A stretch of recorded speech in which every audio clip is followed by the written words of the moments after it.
Hi. ആം, ഞാൻ ഈ video ചെയ്യുന്നത് ഒരു RN ജേർണീനെ കുറിച്ചുള്ളൊരു വീഡിയോ ആണ് ചെയ്യുന്നത്. അപ്പം ഞാൻ ഒത്തിരി മിസ്റ്റേക്സ് ചെയ്തിട്ടുണ്ട്. RN പഠിക്കുന്ന സമയത്ത് എനിക്കൊന്നും അറിയത്തില്ലായിരുന്നു എങ്ങനെയാണ് അതിന് നമ്മൾ അപ്രോച്ച് ചെയ്യേണ്ടതെന്ന് ഒന്നും എനിക്കറിയത്തില്ലായിരുന്നു. അപ്പം പേപ്പർ വർക്ക് സ്റ്റാർട്ട് ചെയ്യുന്നതിന് മുമ്പ് തന്നെ നമ്മൾ പഠിക്കാൻ തുടങ്ങുന്നതാണ് എപ്പോഴും നല്ലത്.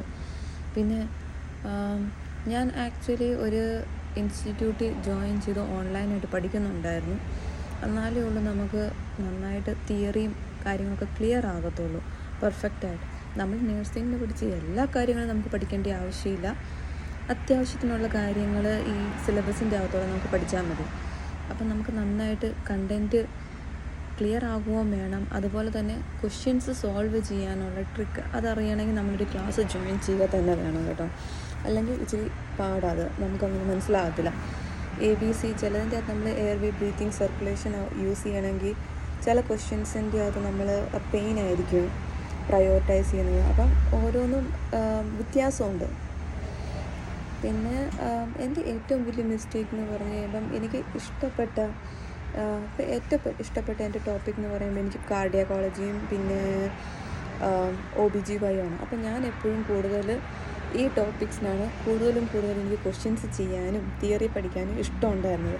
പിന്നെ ന്യൂറോളജി ഇത് ഞാൻ കൂടുതൽ ഇരുന്ന് പഠിക്കുമായിരുന്നു. അപ്പോൾ ഇത് കൂടുതൽ പഠിച്ചെന്ന് വെച്ച് ഒരു കാര്യവുമില്ല. ഇഷ്ടമുള്ള ടോപ്പിക്സ് കൂടുതൽ പഠിച്ചെന്ന് പറഞ്ഞിട്ട് കാര്യമില്ലാത്തതെന്നു വെച്ചാൽ അത് എല്ലാ സിസ്റ്റത്തിൻ്റെ അകത്തുനിന്ന് കറക്റ്റായിട്ട് തന്നെ ക്വസ്റ്റ്യൻ ചോദിക്കും. അപ്പം അത് കാരണം നമുക്ക് എല്ലാ ടോപ്പിക്കും എല്ലാ കണ്ടിനും ക്ലിയർ ആയേ പറ്റത്തുള്ളൂ.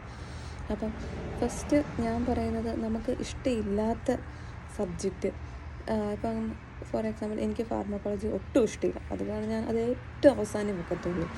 അപ്പം ഇഷ്ടമില്ലാത്തത് ഏറ്റവും ആദ്യമേ പഠിക്കാൻ തന്നെ സ്റ്റാർട്ട് ചെയ്യണം. പിന്നെ നമ്മൾ ചില കാര്യങ്ങളൊക്കെ നമുക്ക് കാണാപ്പാഠം പഠിക്കേണ്ടത് തന്നെയുണ്ട്. ഫാർമക്കോളജിക്കകത്ത് ചില മെഡിക്കേഷൻസിൻ്റെയൊക്കെ സൈഡ് എഫക്ട്സ് അത് നമ്മൾ പഠിക്കാതെ പറ്റത്തില്ല. നോർമൽ സൈഡ് എഫക്ട്സ് നമുക്ക് റിപ്പോർട്ട് ചെയ്യേണ്ട ആവശ്യമില്ല.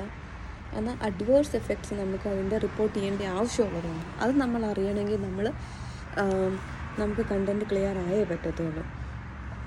പിന്നെ ഒരു അറൗണ്ട് 3-4 months നമുക്ക് പഠിക്കണം.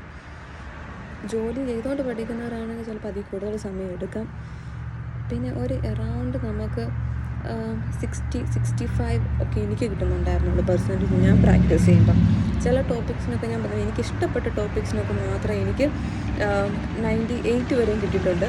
എന്നാൽ ചിലത് എനിക്ക് ഇഷ്ടപ്പെടാത്ത സബ്ജക്ട്സ് ഫാർമക്കോളജിക്കൊക്കെ 45 കിട്ടിയിട്ടുമുണ്ട് പെർസെൻറ്റേജ്. അപ്പം അതനുസരിച്ച് നമ്മൾ